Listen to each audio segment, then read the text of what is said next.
you guys were kind of going pretty well up until about that 3-minute mark. You got that 8-point lead, and offensively things just kind of dried up. What did you see from your point of view there? Just missed shots. I think that we were still sharing the ball really well. I think we got shots that we wanted. Even at the rim, we were just missing little bunnies here and there. So, I think our focus just shifted from how we were playing the first 3 quarters to got a little lackadaisical when we needed to amp it up a little bit.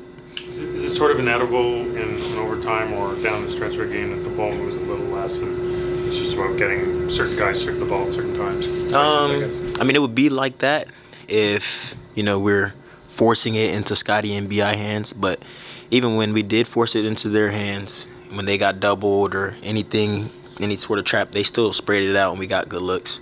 I think we just have to be better. And, I think we shot it pretty well today compared to what we've been doing. But we still have so much room to get better.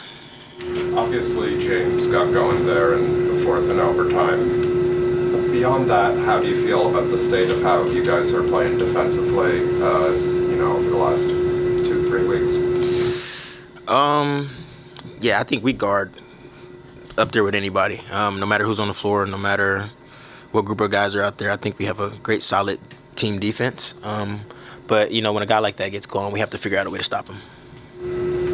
As far as, just one more question, you said you just have to be able to make shots. Sometimes on the floor you can see you guys pointing at each other, correcting things, even yelling maybe, but that's about execution of controlled things. What do you do as a team if you just say we don't make shots? What is the process for kind of digging in on that and trying to make everything better? Get it back on the other end. I think we do a great job of that. I think we move on. We tell each other good shot. We tell each other to keep shooting. And then we go play even harder on the other end so that we can get easy run-outs, easy layups, get just easier points, and then, just keep attacking. I feel like B.I. could have had the ball a lot more tonight. He only got 13 shots up, and that's my fault. So I think, him and Scotty were leading the way, especially once the fourth quarter got down to the wire. They should have had the ball a lot more. These last few starts you've had, how does it affect you? How do you is it easier to get in a rhythm? Do you feel you got more breathing room? What's the difference? No, it's not that I have more breathing room, just on the court longer. Just making sure that my effort is still there regardless if I'm tired or not. And, just making sure that I'm focused on the things that are helping us win. I don't think that my minutes changing or, me starting has anything to do with it. I think just trying to play the same game that I've been playing all year. What are you seeing from Grady now? He seems to be picking things up. What are you seeing differently from him? Honestly, I love the fact that Grady's starting to play a little better because he's been taking the same shots that he's been taking all year, the same shots that he was taking and making last year. So I think, he's been confident, he's trusted his work, and, he's getting after it on the defense end. He's finding new ways, he's screening, he's rolling.